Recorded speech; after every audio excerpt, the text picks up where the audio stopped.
Hey everyone, it's been some time, but great to be back in front of everyone again. I'm hoping that everyone can see us. We're coming in via a different cam, so we can't see you direct in Facebook.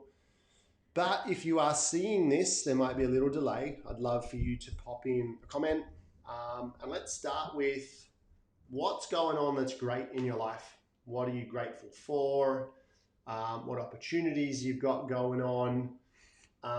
We'd love to hear from you. So if you've got this, let us know. I'm just going to check in here so I know that we are good to go.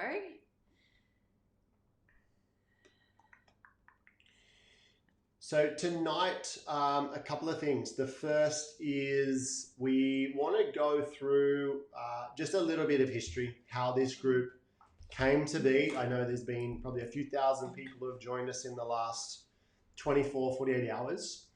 And so about this time, it was probably March. Yeah. Last year, I started to really look into what was going on in the world. My gut, my intuition was just saying this doesn't add up. And I've never been into politics. I've never been into, the big major things you just don't talk about because you're likely to end up in some kind of conflict. And so we've never needed to talk about it. And something that we hold really dearly to us is living what we call a freedom lifestyle, an empowered lifestyle, where you really are conscious, you're deliberate about the lifestyle that you want to live. And I could see things were happening in the world that meant those were going to be challenged. So I started digging, I started researching, and started looking around, and went through a very emotional roller coaster and some very dark findings, which I'm sure many of you have been through that as well. And then my darling wife kind of pulled me out of that hole and was like, how does this affect us now? How is this going to change our family? And so we really started applying that 80-20 rule. Like if you're going to spend time looking at something, sure, get the full complex of what's going on, but then spend 80% of the time on the solution to that. Because, I think what we were seeing, well, I was seeing is a lot of people were looking at the information. I liken it, and you probably remember me saying this if you've been a part of the group for a while. It's like you're just staring at the car accident, either waiting to happen or that's just happened. And that's all you're doing. And it's like, okay, what can we do right now to either help someone, to take a step forward, and to be empowered in some way? Because if all we do is keep staring at that, and we had so many messages from people, I would say probably particularly March through June of last year, and everyone, they were just so down because they were constantly consuming more and more content that was just, yes, there's a lot of bad news out there, but I think you can still take a helicopter view of it, get a sense of it, and then like Anthony said, then focus on solution. Like what can you do today for your family? So here we are after much probably unwanted time in the media and being labeled and all of that stuff, which we anticipated probably not to that degree.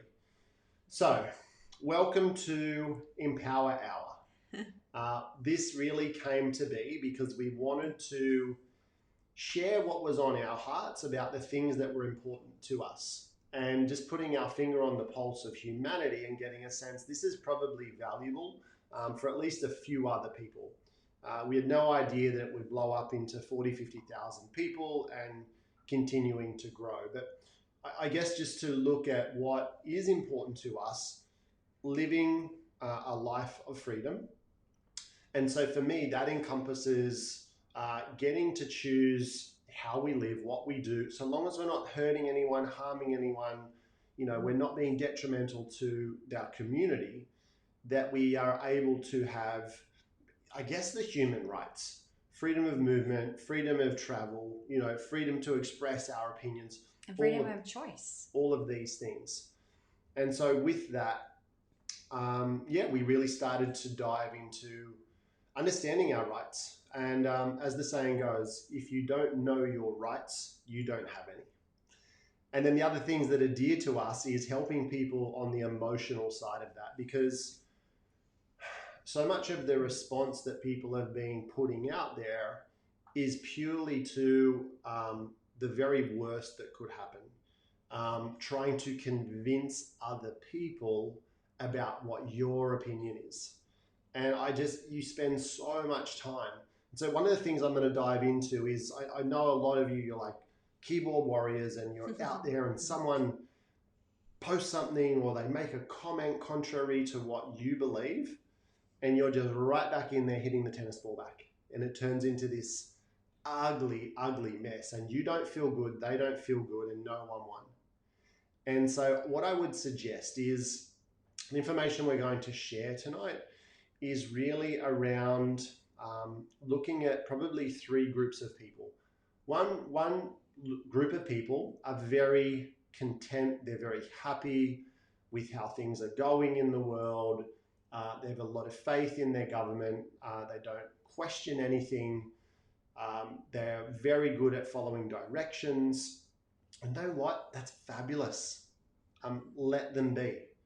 Don't try to convince them otherwise. And so those people are probably not listening to this. And then there's people who are questioning everything, really going with their gut, going with their intuition, and starting to come up with a lot of gaps. Like, here's my questions and no one's answering them. And wouldn't it be obvious that you would want to know the answers to some of these questions? And so we're going to go through that tonight. And then the other people who are kind of they're sitting on the fence, but the more that you are just obnoxious, the more that you're just out there, it's almost, you're filling that role of being the conspiracy theorist, all right? Being speculative. Or with good intention, but great intention. It doesn't land. But it's not palatable, it's not digestible, and you're actually, people who are on the fence are not even looking at the information, they're not asking questions because they don't want to be like one of those people. Yeah. So don't be one of those people. Don't be one of those people. Before you kind of dive into what we're really looking forward to showing with you tonight, I wanted to touch on, so last night we had a coaching call for the members in our academy, and one of the things we were talking about is, in the last kind of 8 months, I've seen families divided, like 20, 30-year relationships gone because of certain people becoming so strong on their beliefs and just going, well, you're wrong, I'm right, that's it. And it's been really sad, and I've seen some things roll out within my own kind of extended family. I've certainly had feedback from a lot of you as well.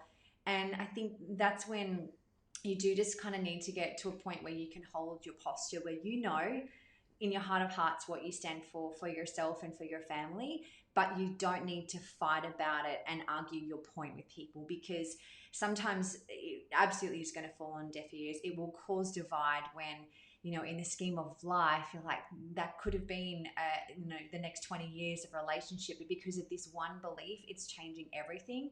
And so I think, you just want to be mindful of where you're, we talk about pick your battles. You want to be mindful of the battles that you're choosing. And one of the ladies who we spoke with in the academy last night, she's like, I had this exact moment yesterday where I was with my family and I had this little mantra going, pick your battles, because there's a brand new 7-week-old baby. There was family members there, all with very, very different opinions. And she just was able to sit in her own kind of knowing and strength and not needing to convince and actually just be present in the moment that her family was together.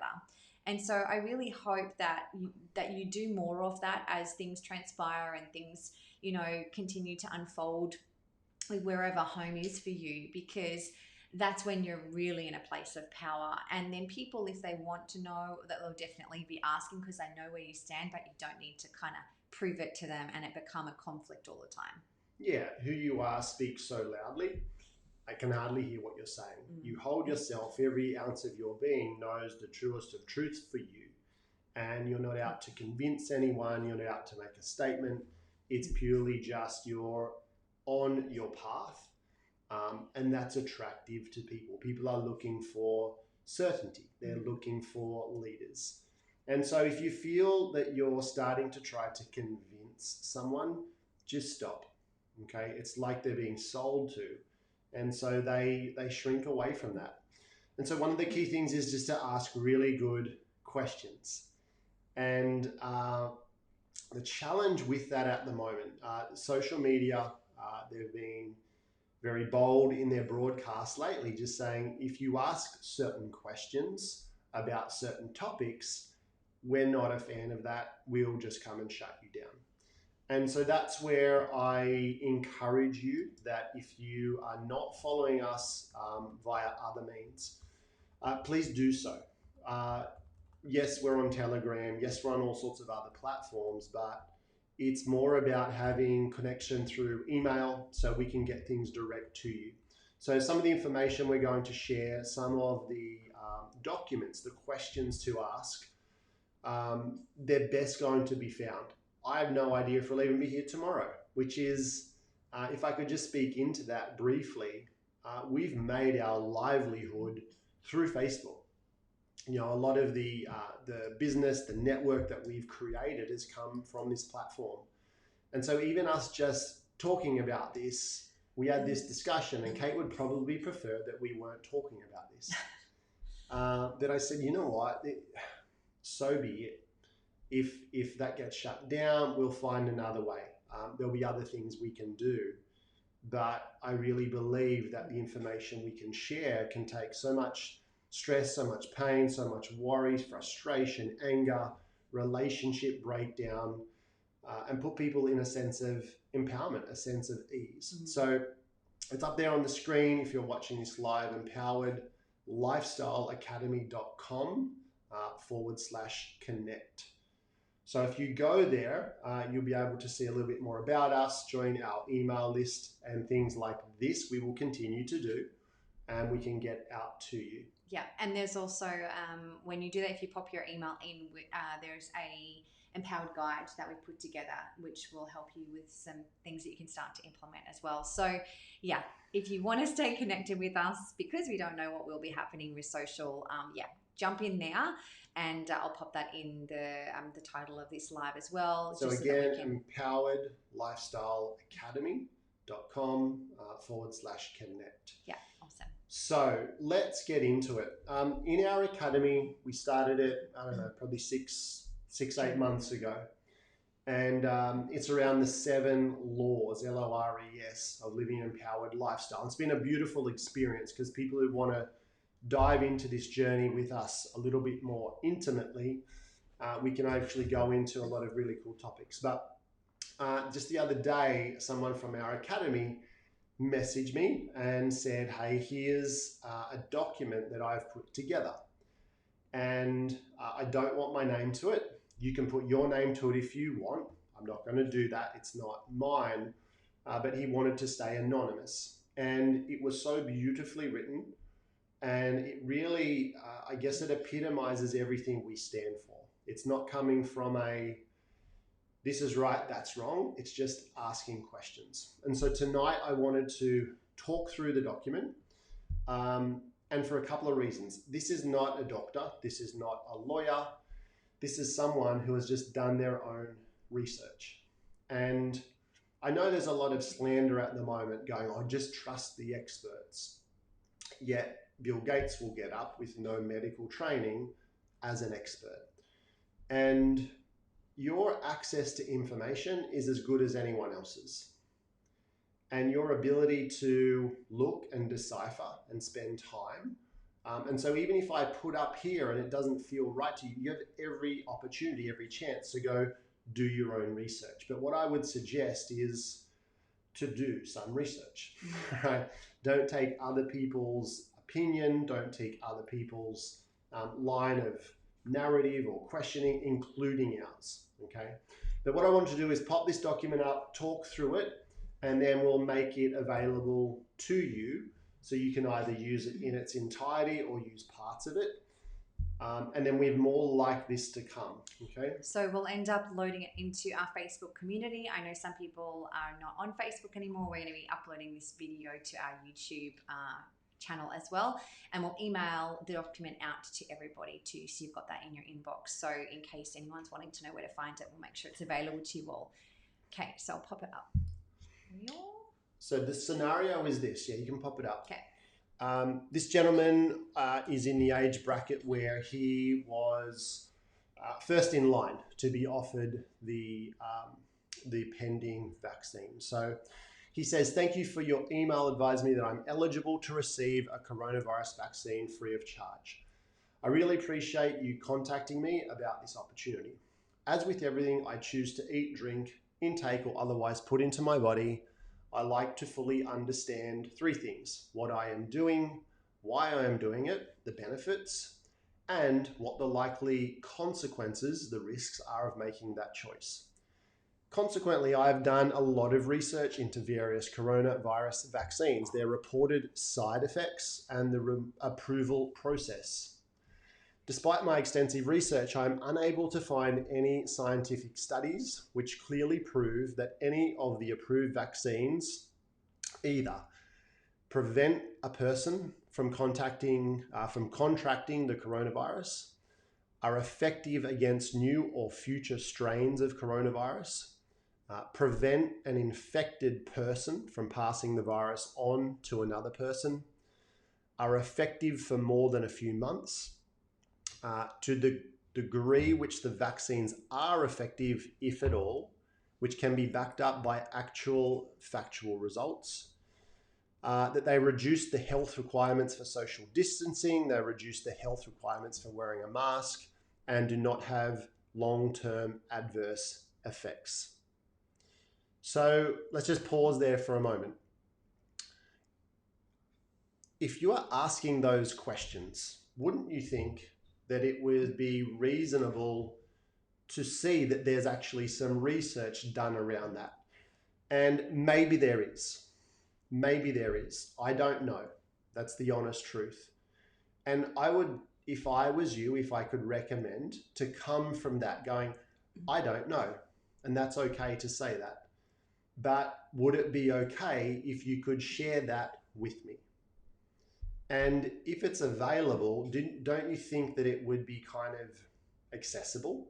It would be kind of important. It would be on the front cover. There would be scientists explaining just very clearly in layman's terms what's been done and how excited they are of how it's going to work. But I don't know that it's available, okay? And so this gentleman, he's asking his doctor. He's going to say, well, what's going on? Can I see these kind of things?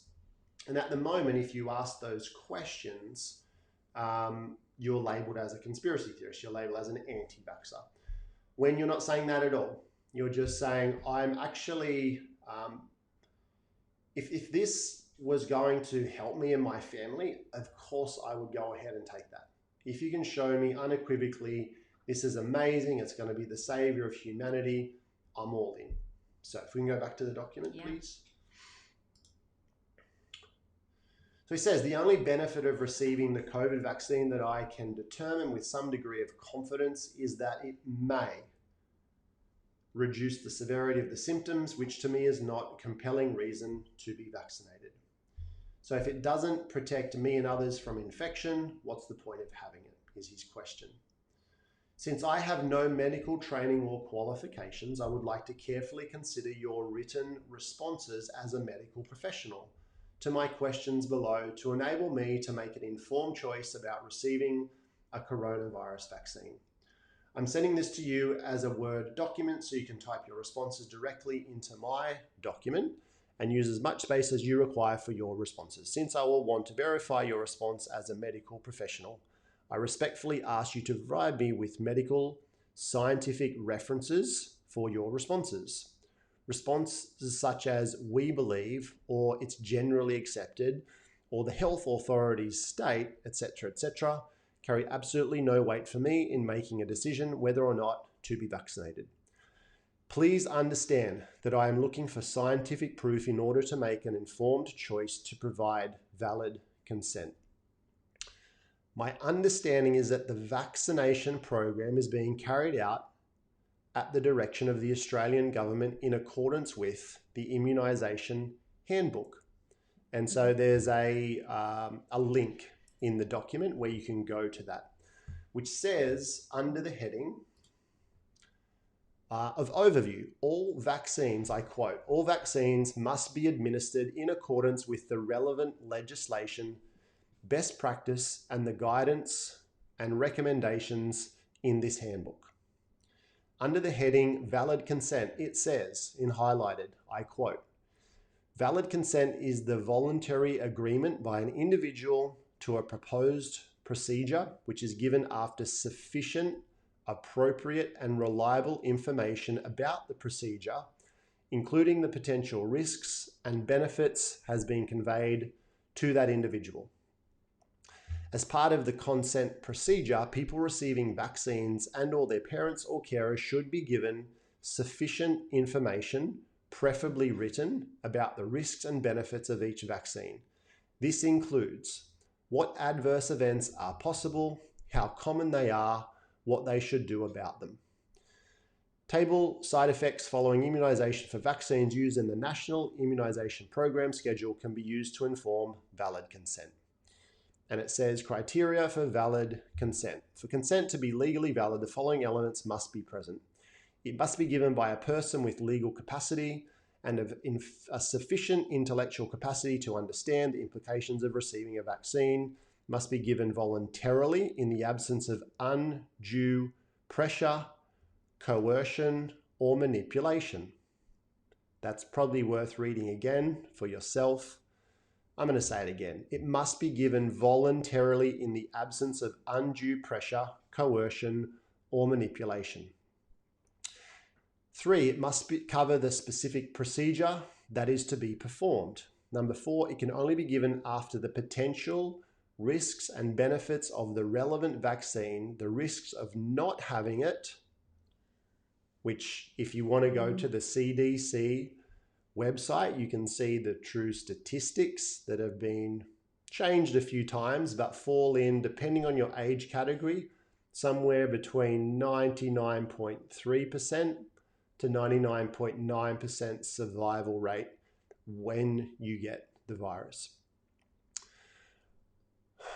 The risks of not having it and alternative options that have been explained to the person. So you're going to see how he uses the very criteria that they've laid out to get that information. The person must have the opportunity to seek more details or explanations about the vaccine or its administration. The information must be provided in a language or by other means that the person can understand. So no medical jargon gobbledygook.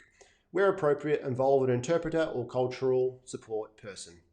Obtain consent before each vaccination after establishing that there are no medical conditions that contraindicate vaccination. This is really key because any medical intervention given en masse without any due respect to each individual's individual medical history, I don't know. To me, I would question that sounds like a big human experiment. To go that every person, every culture of every background, from man, woman, child, people with heart disease, cardio, diabetes, all of these, autism. This is safe for everybody. It's kind of like when, if you look at fluoride in our water, mass fluoride. You can't. That's a conspiracy. Okay. Well, everyone's drinking water, different sizes. There's no, there's no measure on how much of a dosage each person is receiving. So, yeah, it's interesting. I don't know the research on that. No, I'm just asking questions, actually. So, where did we get to? My questions are as follows. These are great questions. These are the 22 questions. I would encourage that not the first group of people, but the second and third group of people, if you want to have the vaccine, you want to know the answers to this, just go do it. Go blindly. We're not here to convince you. If you're listening to this from the media, Jane Hansen, anyone like that, if you are a fact checker, please get us the answers. That would be an amazing thing to do. Instead of calling people who are asking the questions anti-vaxxers or conspiracy theorists. It would be good just to answer these, and then everyone can be rest assured that this is great and everyone will be on board. So he asks, my questions are as follows. I understand that several vaccines have been approved for use in Australia. Exactly which coronavirus vaccine are you recommending I should have? Number 2, is the choice of suggested vaccine because that is the one you have been supplied, or is that out of all the vaccines available and based on your careful medical and scientific research, you believe this is the best one available for me? That's a great question. Is just because this is what arrived, or have you actually done some research going, this is the best one for you based on all available knowledge? Number 3, how have you reached that conclusion? That'd be good to know. Please provide medical, scientific references for me to verify your information. Number 4, have you looked into my complete medical history before recommending the vaccine to me? Like we just discussed. Number 5, have you considered all possible side effects I might experience based on my medical history? Number 6, have you personally been vaccinated with the same vaccine you are recommending to me? If so, when, and did you have any reactions to the vaccine? Number 7, as a frontline worker who comes into contact with 6 people, that's sick people, not 6, on a daily basis, you haven't been vaccinated. Why are you recommending that I be vaccinated? Number 8, does the vaccine have MRC5 in it? Number 9, is the vaccine you are recommending to me an mRNA, a messenger RNA vaccine? Number 10, if so, my understanding is that it is not actually a vaccine under the hitherto accepted definition of a vaccine. Please explain to me why you believe it is safe for me to have the mRNA vaccine.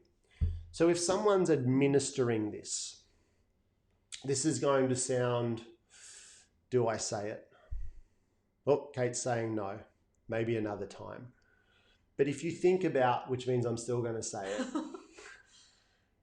if you are pulling the trigger of that needle and you're injecting something into another living being and you don't know what it's going to do to that person, and it could be totally safe. Please hear me on this. It could be totally safe.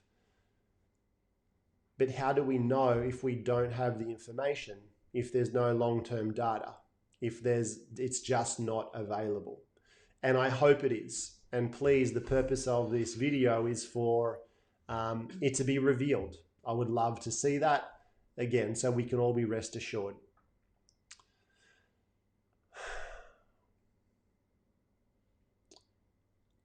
If so, my understanding is this is not actually a vaccine under the hitherto accepted definition. Please explain to me why you believe it is safe for me to have the mRNA vaccine. That was number 10.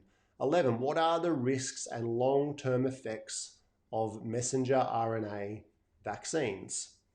You'd want to know that before you inject something into your body. 12, is there a possibility of an iatrogenic reaction from this vaccine? Iatrogenesis is a medical term which means death, injury, assault by a medical intervention. If you want to do some side research, look up what the leading causes of death to humans are. And you're going to see that in there in the top few. That's a side tangent. Number 13, can you please list the ingredients of your recommended vaccine so I can research these for myself before I give you my informed consent? Now remember, this is all under the guidelines of the Australian Immunisation Handbook that is laid out where we're supposed to get this information. It's it's a medical duty to the person going through the intervention that they make this available.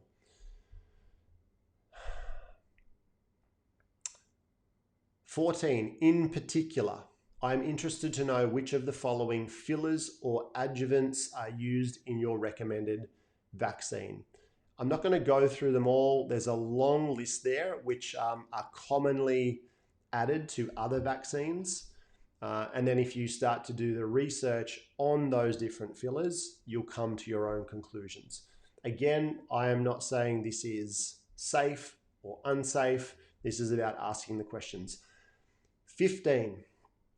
I am aware of numerous side effects from coronavirus vaccines reported through the USA VAERS, which stands for Vaccine Adverse Event Reporting System, including death, Bell's palsy, sterility, and many other debilitating conditions which render recipients unable to perform normal daily activities, render them unable to work and/or require care from a doctor or healthcare professional. In fact, the percentage of people who experience side effects from the COVID vaccines is higher than the people who actually die from COVID. Can you please send me a complete list with references of all the internationally known side effects of the particular corona vaccine that you are recommending to me? 16. My research indicates that no vaccine has ever been safety tested with a true double-blind placebo test with long-term studies, as is required for prescription drugs. Vaccines are not classified as a prescription drug. They are classified as a blood and biological product.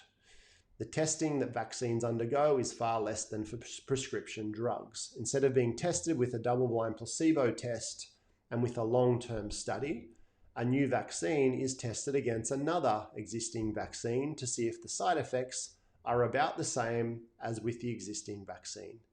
If the side effects are about the same, then the vaccine is regarded as being safe to use. For example, in my research, I found that at least one of the COVID vaccines was tested against a meningococcal vaccine.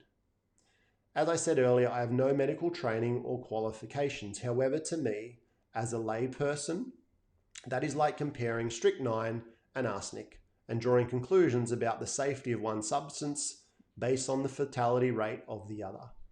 I'm not an expert, but this sounds like complete nonsense to me, and I'm appalled that this level of testing required by the approval authorities.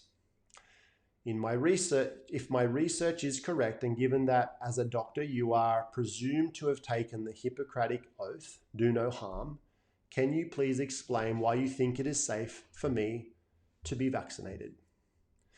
If my research is correct, I'd appreciate you directing me to the correct information. 17. Can you, in case we've got people just joining us now, do you want to just give them a little update of what you're going through and where they'll be able to get this? Sure. So we're going through a letter that a man, 67, through his own research, came up with these questions. We're not saying that these answers to these questions are or aren't available, but we wanted to make them known so that between our network, if you get this out to people who get it out to people who can get it into MPs' hands, doctors' hands, whoever's hands, and we can get answers to this, I think people will be very rest assured, rather than hearing prime ministers, health ministers with no medical training getting up saying this is safe and effective. You can't say that unless you have something to back it up. So we're assuming, we're hoping, we're really just, encourage that this information is available so that people can be part of the story, be part of the narrative, and everyone can go along with this. If it's not available, it's going to be very challenging for people to unknowingly have a mass experiment of an experimental injection. So number 17, there's 22 questions that this man has posed, and this is written to his doctor. And so he's going to be the one wanting to give the vaccine. And so he'd like these answered in order to make an informed choice, which according to the Australian Immunisation Handbook, we're well within our legal rights to ask these questions. In fact, the doctors really shouldn't be giving this unless they've done a full medical history, understand how the vaccine can interact in your body. Because of, give the same, if we just gave the same apple to 1 million people, that apple would do different things in different people's bodies. Some people would respond really well, other people, the insulin would go off the charts and it would be detrimental. And that's an apple. And so when we're looking at things that possibly haven't been put into humans en masse before, maybe this could be something challenging.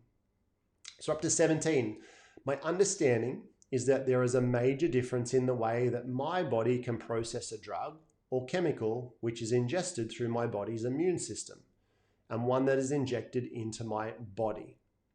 My understanding is that anything injected into my body goes straight to my vital organs. Things ingested through my body's natural defense system gives my body a chance to filter out harmful substances to a large extent. Vaccinations bypass that system. I understand that lasting immunity needs to be created using the body's own natural immune system. Injecting vaccines into my body bypasses that system, so any immunity from a vaccination is only temporary. If my understanding is correct, we're not saying it is, we're asking the questions of the professionals, then it seems to me that my best strategy is to focus my efforts on strengthening my immune system as far as possible, rather than choosing to be vaccinated.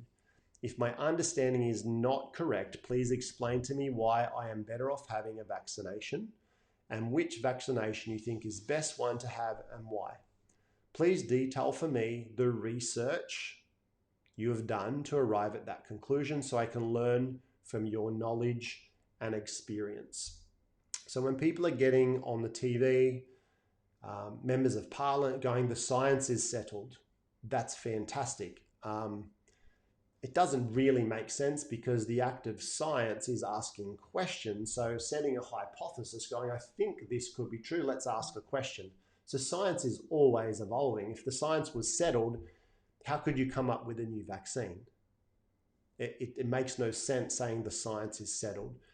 And so we don't need medical jargon. You can take that information, which may be complex, but use it in a way where it can be explained to the millions of people you're suggesting we have this. 18, my research indicates that pharmaceutical companies have been heavily fined for falsifying clinical trials in the past.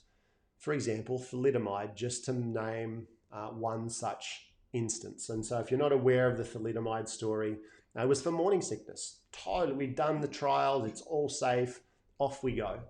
And so it was given to women over a generation who were for morning sickness. Well, their babies were born without limbs.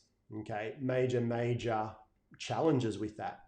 And that was the same testing system, the same rigorous trials that we're going through now. Has the company that produces the vaccine you are recommending to me ever been fined for false or misleading advertising or falsifying their clinical trials? If so, what are the details and why should I be confident in taking their vaccine? As part of my research, I came across this information about Pfizer on drugwatch.com. The link's in there. Pfizer is a New York-based big pharma company. It's known for its products like Advil, Viagra, Xanax, and Zoloft. It was the second largest pharmaceutical company by revenue in 2020. In December 2020, the Food and Drug Administration granted Pfizer an emergency authorization for its COVID vaccine. I'd like to know the answer to this. I do not know it, but a question I have is, we're going back into state of emergency that's being continually extended, and we have 0 cases, or we have 1 case, but they're wanting to extend that out till the end of this year, or another 6 months, another 9 months, another. Is that because, I don't know, is that because these recommendations can only be put through under a state of emergency? I'd love to know the answer to that. Why are we continuing to extend this? And so Pfizer settlement and fine. Pfizer set a record for the largest healthcare fraud settlement and the largest criminal fine of any kind, with a $2.3 billion payout in 2009. That's big money, but it's really just pocket change compared to the upside of the profit. Insert my own research there. So our Prime Minister and health, and there's a link there, by the way. So fact check this, go crazy. This is not conspiracy. This is, here's the facts, here's a question. We'll be for those of you wanting a copy of this document, we're going to be uploading it in our Facebook community and also emailing it out to everyone once we're done this live tonight as well. Our Prime Minister and Health Minister, who have the same medical qualifications and experience as me, he has 0, and who want us all to be vaccinated, are proudly promoting a COVID vaccine from a company with the dubious distinction of being convicted of fraud and receiving the largest criminal fine of any kind. Yet we are assured that their vaccine is completely safe. I have to say, I am not convinced just yet. This is just one of many examples I can cite based on my research. Therefore, I'm curious to learn about the track record of the company that produces the vaccine you're recommending I receive. 19. Has the vaccine you are recommending for me been adequately tested on animals before being injected into humans? Please provide me with the details so I can verify these for myself. Number 20. How much testing was done and what were the results of those tests? References, please. 21. Have you looked into how the human trials for this recommended vaccine were conducted to determine the level of efficacy of the vaccine? If so, please provide me with the details so I can research this for myself. From the research I have done, the high efficacy result claimed by Pfizer and Moderna are based on projections and extrapolations rather than the actual large-scale clinical trials. The reason for asking this question is that I don't want to unwittingly be part of a large-scale clinical trial of an experimental vaccine. In that case, I believe it is smarter to wait until the long-term results have been received and evaluated, especially since my research indicates that the risk of me dying of COVID is considerably lower than the risk of experiencing adverse side effects from the vaccine. Bill Gates, a self-proclaimed authority on immunology, has the same medical qualifications and experience as me, 0, has stated that we need to expect at least 700,000 deaths worldwide from the coronavirus vaccinations. This mortality rate is unacceptably high to me and demonstrates to me that the pharmaceutical industry is not concerned about the side effects of its vaccines because it is immune from prosecution for the side effects of its products. 22. My understanding is that all of the coronavirus vaccines have been approved under an emergency approval process before being released for injection into humans after only about 6 months. Generally, it takes many years, usually at least 10 years, before a new vaccine is released. How can this vaccine possibly be properly tested and safe with so little testing? So I'm going to go into the rest of the letter in a moment. But I don't know. These seem like reasonable questions to me. And rather than the Australian government spending $24 million on ad campaigns and collecting all sorts of neurologic data to go, how can we convince people to have them? People don't need convincing. They just need to know that it's safe and it's effective. Yeah. And if that information is there, then just provide it. And then everyone can be rest assured. Let's move on. Let's move on. You want to go back to the letter? Yeah, back to the letter. It's an 8-page document, but I think it's really important we go through it. Yep. I love the sentiment here. I completely understand that there is a lot of questions that most people would not seek that level of understanding before consenting to receive this vaccine. However, because I take responsibility for my health and I like to understand, again, what I'm doing, why I'm doing it, what the consequences of my decisions are, I require this information before making a decision. In order to make an informed choice and provide you with valid consent as required in the Australian Government's Immunisation Handbook, I feel I need to know the answers to these questions, and I appreciate you taking the time to answer them for me, since I have no medical training or qualifications. I'm sure that you are aware that the Australian Government has legislated to provide pharmaceutical companies with immunity from prosecution for the side effects of their vaccines. This means that there is no incentive for pharmaceutical companies to be concerned about the side effects of their vaccines. How many other industries are immune from prosecution where their products are shown to be harmful to customers? There is also no compensation available for vaccine injuries from the Australian Government. Because of the adverse reactions recorded for the COVID vaccine so far, this situation represents an unacceptable risk to me. Given this situation, please understand that I and my successors will hold you personally liable. The person doing the injection needs to be liable for any injury or adverse effect I may experience by being vaccinated based on your professional medical advice. If you are willing to back your medical advice with the following warranty of vaccine safety, please complete and sign the statement below. And so this is like a claimant of affidavit. If you've been with us for a while, this is similar to the nature that we sent around conditional acceptance. So this gentleman is not saying, I'm not taking the vaccination. He's saying, I'll accept this under these conditions. If you put your name, that you can give me this information and I can cite the research as you're instructed to through the Vaccination Immunisation Handbook, now I can make an informed decision. And so let's talk about it. Mm-hmm. Until that point, if the person isn't willing to, this is what the man's outcome is. And I think this is really what everyone's outcome is. We just want to live life. We want to go on with life, free to travel, without having benefits taken away, mm-hmm. without being threatened, without being tracked, without being traced.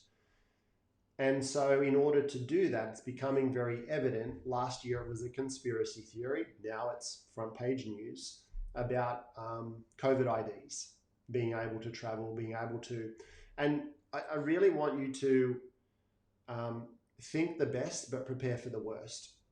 Because if that happened, and that's how you access your dollars in the bank account, they're just digits on a screen. And you need a COVID pass to get across a border. Now you need a COVID pass to access your money. You need a COVID pass to access getting food. What are you going to do? And so this man's outcome is to have the vaccine if it's safe, but if it's not under my doctor's recommendations, you got to give me an exemption. Mm-hmm. How can you say that, yeah, I agree to all this, or I can't agree, but you have to be able to live your life? And so it's putting the onus back on someone. Yeah. And if your doctor reads this and comes to a conclusion, yeah, you should be exempt from this because I can't put my name to that. That's really what the outcome is. Yeah. So if we just finish the letter, okay. It's a section that the doctor needs to complete. And it says their registration number, their medical specialty, they've been through the risks and benefits of what's happening. They got their name, their age, their address. There's one section where you put your own name. It's gone through the risk factors. It says, I'm aware that vaccines typically contain many of the following fillers and adjuvants. There's a list of them there to make sure you know what's in it.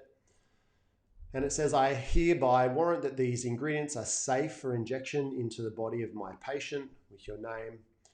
Reports to the contrary, such as reports that mercury or thimerosal may cause severe neurological and immunological damage, are not credible. So it's essentially a claimant of affidavit. So that's for the doctor to complete.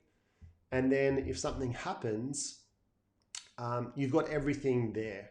But in the end, it says, I have personally and extensively investigated the causes of adverse vaccine reactions. I'm certain that the vaccines I am recommending are completely safe for administration to my patient.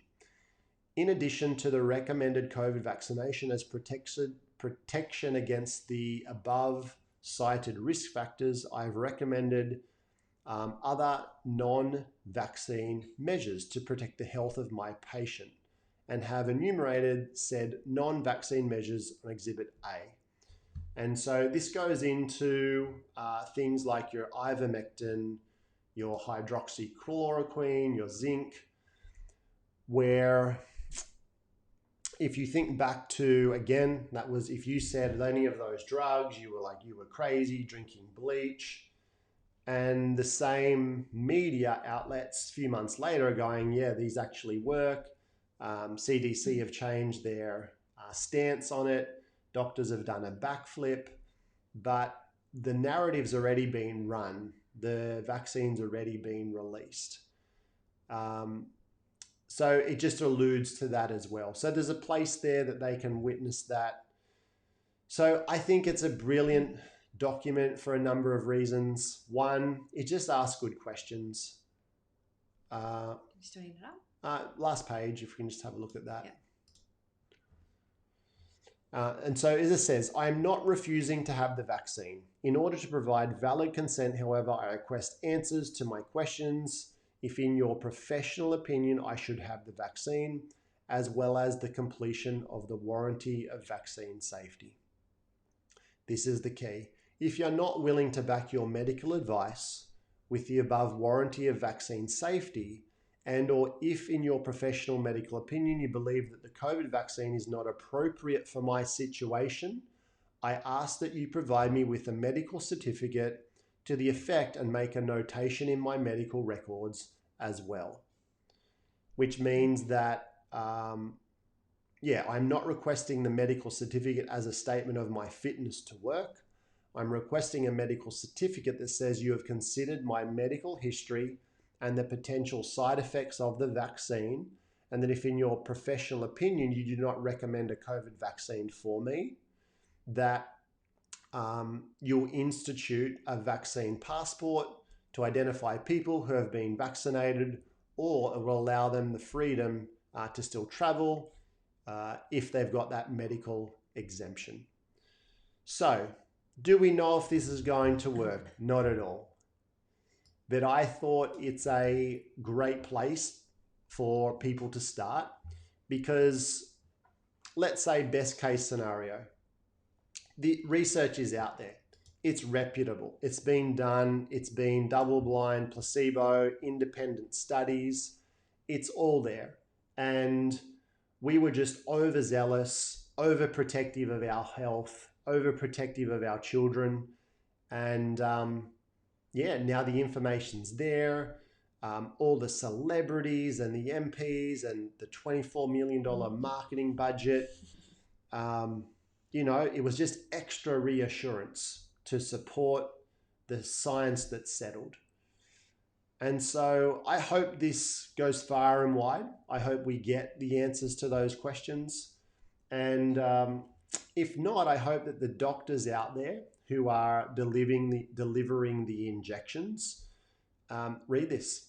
And I hope that they understand people's predicament based on the questions that are asked, and that they can come to the party and actually give people, based on good science based on weighing up risk-reward ratios, looking at, okay, your chances of dying in that age group are 0.1, or 0.01, 0.05, under 1%. Yeah, more and more data is coming through as people are taking these vaccines. The people who want to take them, that's on them. And as more and more results come in, and there is long-term data that things can be improved, but until then, that we can still continue to live our lives with freedom, go to school, go to businesses, and do all of that. So yeah. So for those of you just asking right now, we're going to be uploading this document into our Empowered Lifestyle Revolution Facebook group. But as we did say earlier, social media right now, there's over 46,000 members in that group, and there's 130 of you on the line. We know we're being censored. It's kind of really hard to get it out there. So the way in which for that to get out to as many people as possible, invite friends into this group, sure, that's one thing, and tag them in this video. But if you want to stay connected with us via email, because we'll be emailing this out to everyone, and as we come across more documents in this coming week, we've also got amazing interviews with Serene and her medical team, learning more and more about what they're doing on the front line as well.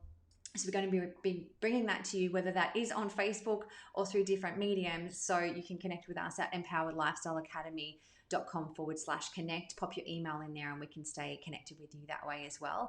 And yeah, if you have people outside of this community that you want to pass this on to, go for it. Like Anthony was saying earlier, if the media get a hold of that document, brilliant. Please bring the answers back with you, because that's all we're looking for, so that as families we can make an informed decision and choice and feel really good about it. So just in summing up, guys, take a big breath and see the future as you want it to be. I think the challenge with what, again, I keep saying, the pulse of humanity, it's fear. It's collectively, if we're all in a state of fear, we're projecting that and it will surely come to pass.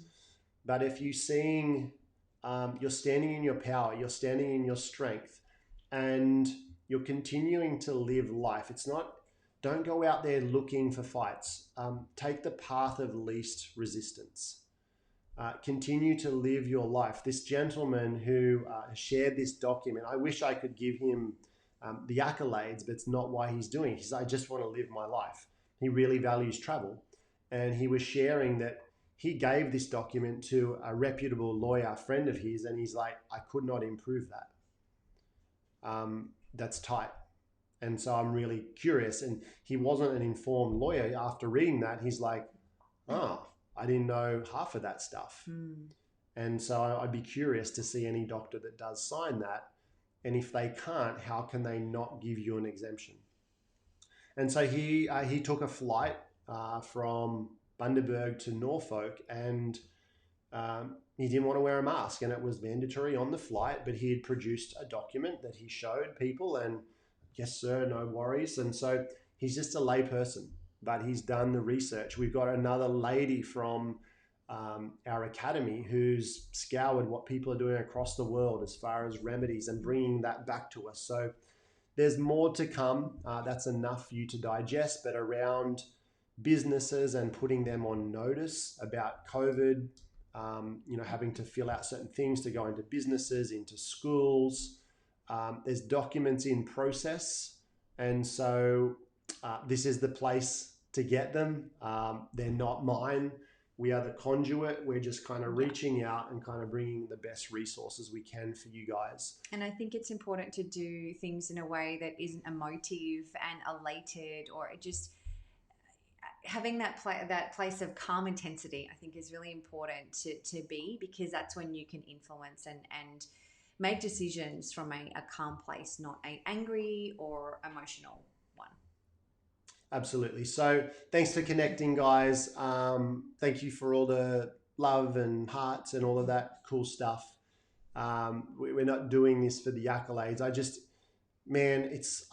see the other side of this. The way I see it is, for things to change, stuff had to get shaken up. Yeah. You know, there's information that we've known about for many decades that most people didn't. And as things like this get put into the spotlight, people become more aware. And it might feel really uncomfortable, but as you grow and you go through change, you can grow through change, not just go through it. And so I would encourage you to stay in your power. Spend time connecting to whatever gives you strength. Continue to connect to the earth. Continue to eat good food.